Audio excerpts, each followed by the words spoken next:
ایسی آیت نازل فرمائی جو اپنی عظمت کے اعتبار سے، فصاحت و بلاغت کے اعتبار سے، جامعیت کے اعتبار سے، تاثیر کے اعتبار سے قرآن کی بڑی عظیم آیت ہے، اور اس کو آیت الکرسی کہا جاتا ہے۔ اور اس میں یہ بات بھی صراحت کے ساتھ کہہ دی گئی ہے کہ اللہ تعالیٰ کی بارگاہ میں کسی کی سفارش نہیں چلتی سوائے اس کے کہ اللہ تعالیٰ خود ہی کسی کو اجازت دے دے یا حکم دے کہ تم سفارش کرو، تو بے شک پھر اس کی سفارش اللہ تعالیٰ قبول فرما لیتے ہیں۔ لیکن جو اللہ تعالیٰ کی مرضی کے بغیر خود اپنی خواہش اور اپنی مرضی کے مطابق کوئی آدمی جا کر سفارش کرنے لگے تو اللہ تعالیٰ کے ہاں اس سفارش کا کوئی مقام نہیں، اور نہ اللہ تعالیٰ کے ہاں وہ چل سکتی ہے، نہ ایسا کوئی شخص سفارش کر سکتا ہے اللہ تعالیٰ کے اذن کے بغیر۔ تو اس بیان کے لیے اللہ تبارک و تعالیٰ نے آگے اللہ آیت الکرسی نازل فرمائی ہے، اور بعض احادیث کے اندر آیا ہے کہ یہ قرآن کریم کی عظیم ترین آیت ہے۔ اللہ تبارک و تعالیٰ نے قرآن عظیم سب سے زیادہ عظمت والی آیت یہ نازل فرمائی ہے۔ اور حضرت ابو ہریرہ رضی اللہ تعالیٰ عنہ کی ایک روایت میں رسول کریم صلی اللہ علیہ وسلم کا یہ ارشاد منقول ہے کہ سورہ بقرہ میں ایک آیت ہے جو سیدۃ آیات القرآن ہے، یعنی قرآن کریم کی آیات کی سردار ہے، اور اس میں یہ بھی مذکور ہے کہ جس گھر میں وہ پڑھی جائے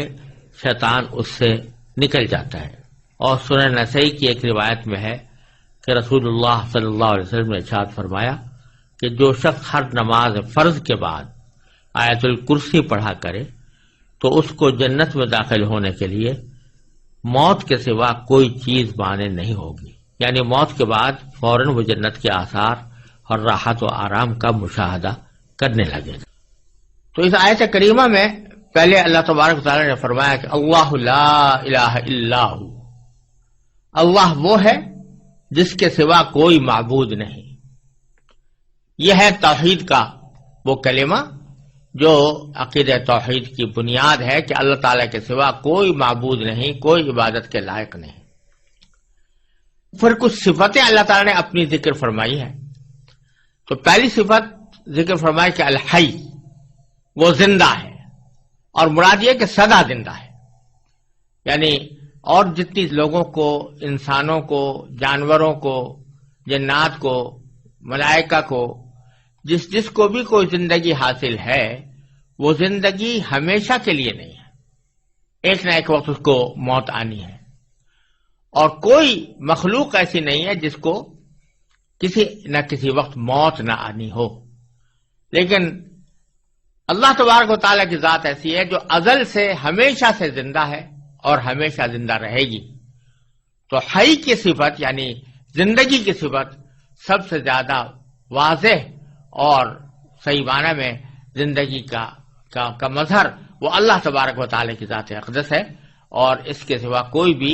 حقیقت میں سدا زندہ کہلانے کے لائق نہیں۔ دوسری صفت جو ذکر فرمائی وہ القیوم۔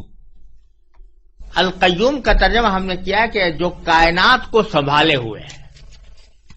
اور اصل میں یہ لفظ جو ہے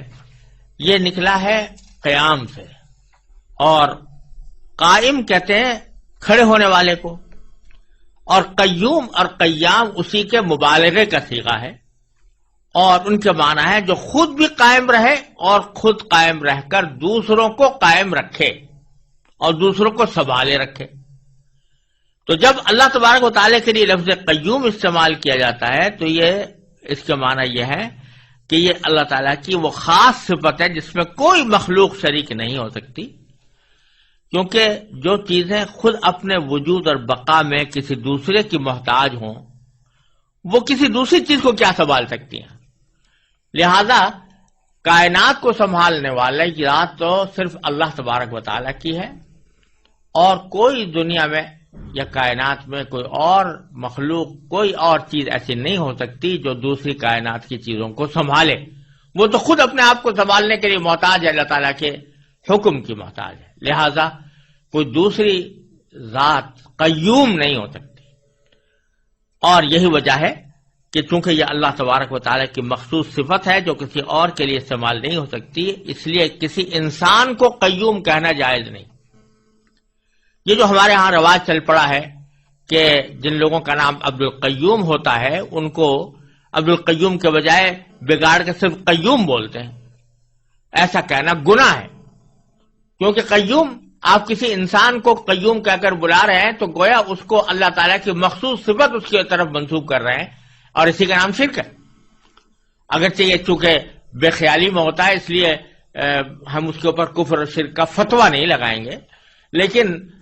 اس طرح کرنا جو شرک کی علامت ہے، ایسا کوئی عمل کرنا جو شرک کا مظہر ہو، یہ کسی طرح بھی جائز نہیں ہے۔ ہمارے ہاں جو رواج پڑ گیا ہے عبد القیوم کو قیوم کہہ کر بلانے کا، عبد الرحمن کو رحمان کہہ کر بلانے کا، عبد الرزاق کو رزاق کہہ کر بلانے کا، یہ بہت ہی غلط طریقہ ہے اور اس میں اللہ بچائے شرک کا اندیشہ ہے، لہذا اس سے ہمیشہ پرہیز کرنا چاہیے۔ پھر اللہ تعالیٰ نے فرمایا کہ لا تأخذہ سنۃ ولا نوم، اللہ تبارک و تعالیٰ کو نہ کبھی اونگ لگتی ہے اور نہ نیند، یعنی کہا یہ جا رہا ہے کہ زندہ تو ہے لیکن تم اپنی طرح کی زندگی پر قیاس نہ کرنا کہ جیسی تمہاری زندگی ہے، کہ اس زندگی میں تم محتاج ہو اس بات کے کہ کبھی نہ کبھی تمہارے اوپر موت جیسی نیند طاری ہو، اگر وہ نیند نہ آئے تو تم پریشان ہو جاتے ہو اور تم تھک جاتے ہو، لیکن اللہ تبارک و تعالی ان تمام چیزوں سے بے نیاز ہے، نہ اس کو اونگ لگتی ہے۔ سنہ کہتے ہیں ابتدائی نیند کا جو ابتدائی حصہ ہوتا ہے، جس کو اردو میں اونگ سے تعبیر کر سکتے ہیں، اس کو سنہ کہا جاتا ہے، اور نوم باقاعدہ پوری نیند کو کہتے ہیں۔ تو اللہ تعالیٰ کو نہ اونگ لگتی ہے اور نہ نیند۔ پھر فرمایا کہ لہو ما فی السماوات و ما فی الارض، اسی کے لیے ہے جو کچھ ہے آسمانوں میں اور جو کچھ ہے زمین میں،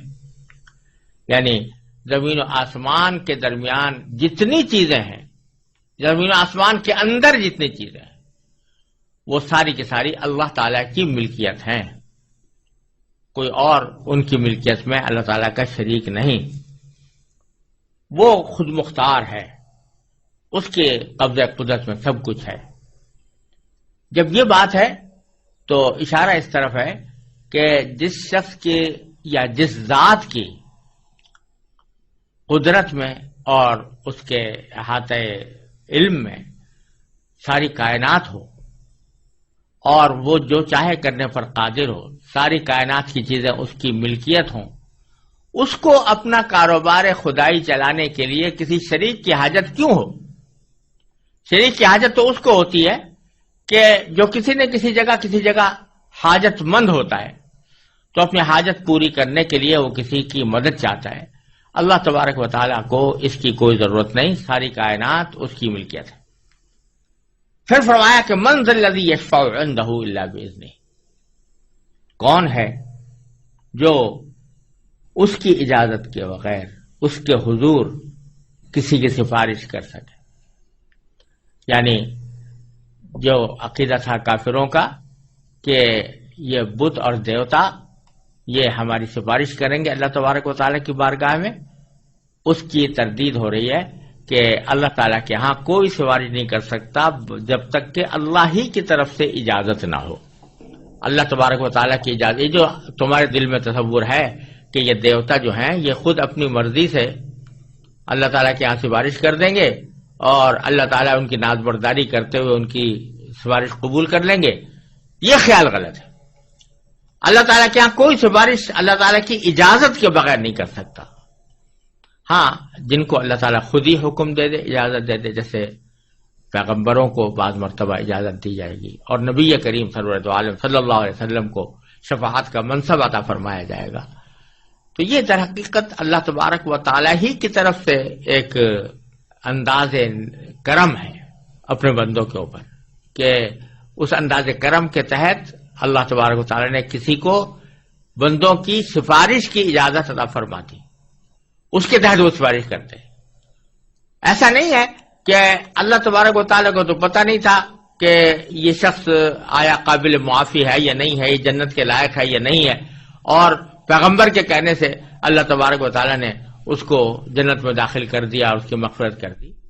بلکہ اللہ تعالیٰ کے علم ازلی میں ہے ہر شخص کے بارے میں کہ کون شخص جنتی ہے، کون شخص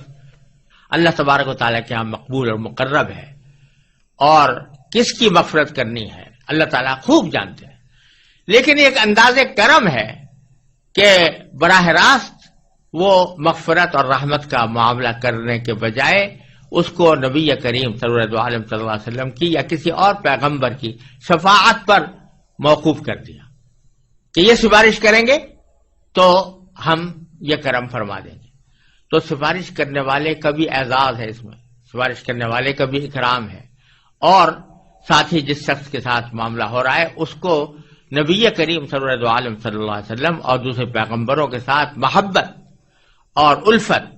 اور تعلق خاطر کا بھی پیدا کرنے کا ایک ذریعہ ہے۔ لیکن یہ وہ شفاعت نہیں ہے جو دیوتاؤں کی سفارش کا عقیدہ جاہلیت کے اندر تھا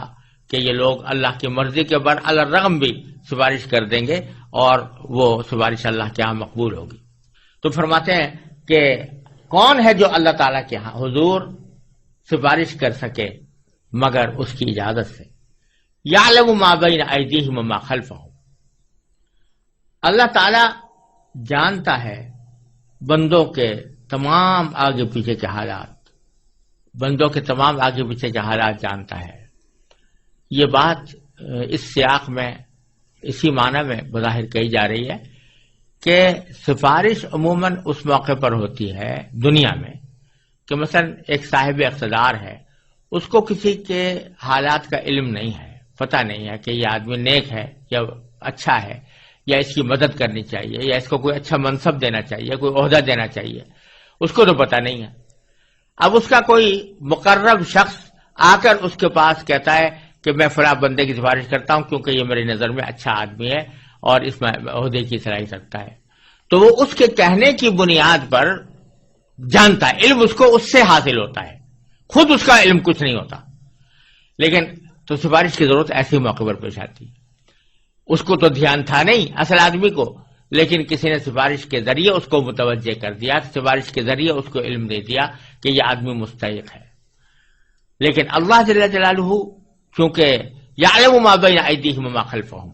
انسانوں کے تمام آگے پیچھے کے حالات کو خوب جانتا ہے، اس واسطے اس کو کسی کی سفارش کی حاجت ہی نہیں ہے کہ اس کو فیصلہ کرنے کے لیے کسی آدمی کی سفارش کی ضرورت ہو کہ وہ بتائے کہ فلاں آدمی مستحق ہے فلاں غیر مستحق ہے۔ تو ایک طرف تو اللہ تبارک و تعالیٰ کا علم یہ ہے کہ ما بین ایدیہم وما خلفہم، اللہ تعالیٰ ان کے آگے پیچھے کے حالات کو خوب جانتا ہے۔ ولا یحیطون بشیء من علمہ الا بما شاء، اور لوگ اس کے علم کی کوئی بات اپنے علم کے دائرے میں نہیں لا سکتے سوائے اس بات کے جسے وہ خود چاہے۔ یعنی ایک طرف اللہ تعالیٰ تو تمام مخلوقات کی ہر بات سے واقف ہے، لیکن کوئی مخلوق یا کوئی انسان یا جن اس بات کا دعویٰ نہیں کر سکتے کہ وہ اللہ تبارک و تعالیٰ کا جو علم ہے اس سے واقف ہیں، بلکہ اللہ تعالیٰ کے علم کا کوئی احاطہ نہیں کر سکتا۔ ہاں البتہ جتنا علم اللہ تعالیٰ کسی کو دینا چاہتا ہے اتنا وہ عطا فرما دیتا ہے۔ تو اس سے ایک طرف اس بات کی نفی ہوئی کہ کوئی بھی مخلوق عبادت کے لائق نہیں ہے، ایک تو اس بات کی نفی ہوئی، دوسرے اس بات کی نفی ہوئی کہ بعض لوگ انسانوں کی طرف ایسے علم کی نسبت کر دیتے ہیں جو اللہ تعالیٰ کی خاص صفت ہے، علم غیب اللہ تعالیٰ کی خاص صفت ہے، اس کو انسانوں کی طرف منسوب کر دیتے ہیں۔ تو اللہ تعالیٰ فرماتے ہیں کہ یہ علم غیب کسی کو نہیں ہو سکتا، کوئی مخلوق اللہ تعالیٰ کے علم کا احاطہ نہیں کر سکتی الا بما شاء، ہاں جتنا اللہ تعالیٰ دینا چاہتا ہے وہ دے دیتا ہے۔ تو اپنے انبیاء کرام کو غیب کی باتوں میں سے جتنی باتیں اللہ تبارک و تعالیٰ دینا چاہتے ہیں وہ اپنے انبیاء کرام کو عطا فرما دیتے ہیں۔ ذالک من انباء الغیب نوحیہ الیک، فرمایا قرآن کریم میں کہ غیب کی خبریں ہیں جو ہم آپ کو وحی کے ذریعے بتا رہے ہیں۔ تو اللہ تبارک و تعالیٰ یہ غیب کی خبریں اپنے انبیاء کو عطا فرماتے ہیں جتنی چاہتے ہیں، اور حضور نبی کریم صلی اللہ علیہ وسلم کو ایسی بے شمار خبریں اللہ تعالیٰ نے عطا فرمائی اور اللہ تعالیٰ نے اپنے فضل و کرم سے اتنا علم چاہا وہ نبی کریم صلی اللہ علیہ وسلم کو عطا فرمایا، لیکن یہ بات واضح ہے کہ وہ اللہ تعالیٰ کے علم کے مقابلے میں کسی بھی مخلوق کا علم کوئی نسبت نہیں رکھتا۔ اور دوسرا یہ کہ اللہ تعالیٰ ہی جس کو چاہتا ہے جتنا چاہتا ہے علم عطا فرماتا ہے، کوئی شخص یا کوئی ذات یا کوئی مخلوق اپنے طور پر کوئی علم حاصل نہیں کر سکتی۔ پھر فرمایا وسع کرسیہ السماوات والارض، اللہ تعالیٰ کی کرسی آسمانوں اور زمین کی وسعت رکھتی ہے، یعنی سارے آسمان اور سارے زمین کو اس نے گھیرا ہوا ہے۔ یہ کرسی کیا چیز ہے، اس کی حقیقت تو اللہ تبارک و تعالیٰ ہی بہتر جانتے ہیں۔ یہاں تو اتنی بات فرمائی ہے کہ سارے آسمان اور زمین کو اس نے گھیرا ہوا ہے، اور چونکہ اللہ تبارک و تعالیٰ اٹھنے بیٹھنے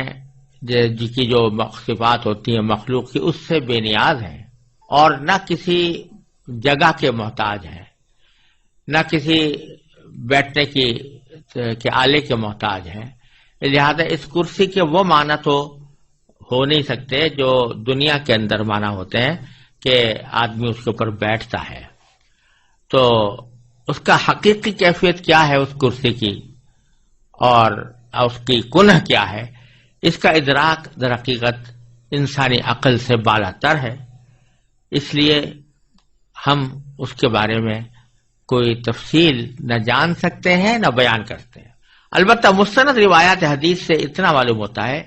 کہ عرش اور کرسی دونوں بہت عظیم الشان جسم ہے، جو تمام آسمان اور زمین سے بدر جہاں بڑے ہیں۔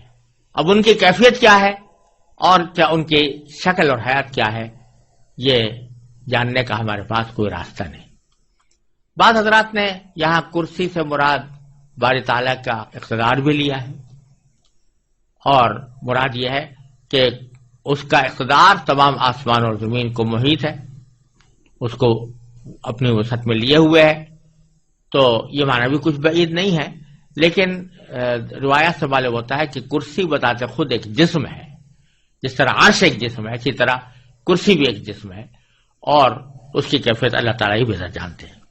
وَلَا يَئُودُهُ حِفْظُهُمَا، اور فرمایا کہ ان دونوں کی نگہبانی سے اسے ذرا بھی بوجھ نہیں ہوتا۔ لا یعودہ، عاد یعود عودن کے معنی ہے کسی کو بوجھل بنا دینا، تو حفظہما یعنی ان دونوں چیزوں کی نگرانی، نگہبانی، آسمان اور زمین کی نگہبانی، وہ اللہ تعالیٰ کو ذرہ برابر بھی بوجھل نہیں بناتی، یعنی اس کی حفاظت اور نگرانی سے اللہ تعالیٰ کو کوئی تھکاوٹ نہیں ہوتی، کوئی تعب نہیں ہوتا۔ وَهُوَ الْعَلِيُّ الْعَظِيمُ، اور وہی ذات، اللہ تعالیٰ کی ذات بڑی عالی مقام ہے۔ علی کے معنی عالی مقام، اور عظیم کے معنی صاحب عظمت۔